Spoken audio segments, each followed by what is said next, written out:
Kwetu hii ni sehemu muhimu sana, tunaichukulia kama ni kivutio cha utalii wa jiolojia, au mnaweza mkasema ni kivutio cha utalii wa madini.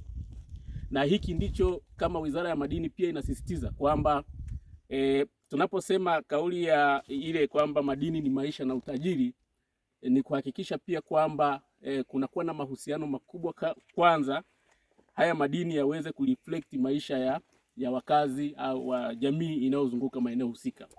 Sasa uwepo wa haya madini kwenye eneo hili inaweza ikabadilika kuwa kivutio, kwa sababu tunatarajia kuna researchers wengi, yani watafiti wengi wanaweza wakafika kwenye huu mlima kwa ajili ya kuja kujionea mabadiliko gani ya kijiolojia yaliyotokea yakapelekea haya madini kupatikana eneo hili pekee. Na maana yake ni kwamba hakuna sehemu nyingine duniani kote ambapo mabadiliko ya kijiolojia yanafanana na eneo hili. Maana yake ni kwamba eneo hili ndio lina mabadiliko ya kijiolojia yasiyopatikana sehemu nyingine duniani. Ndipo ilipelekea madini haya ya yoderite kutengenezeka maeneo haya. Sasa kijiolojia, madini ya yoderite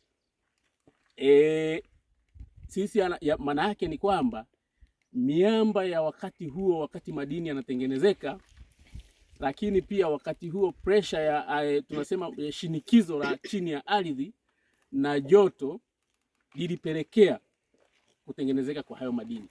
Maana yake sasa wakati madini haya yanatengenezeka kulikuwa hakuna sehemu nyingine duniani ambako hali kama hiyo ilikuwepo. Sasa kwetu sisi hiki ni kivutio kikubwa sana, na tayari tumekuwa kama taasisi ya jiolojia pia tumekuwa tukipata watafiti wengi sana ambao wamekuwa na interest ya kuja kufanya utafiti wa kina kwenye huu mlima.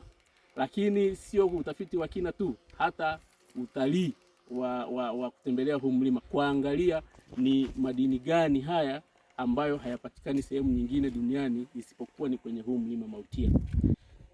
Sasa mengine yatakuwa ya kitaalamu zaidi, nikianza kusema kwamba yametengenezekaje. Nadhani hiyo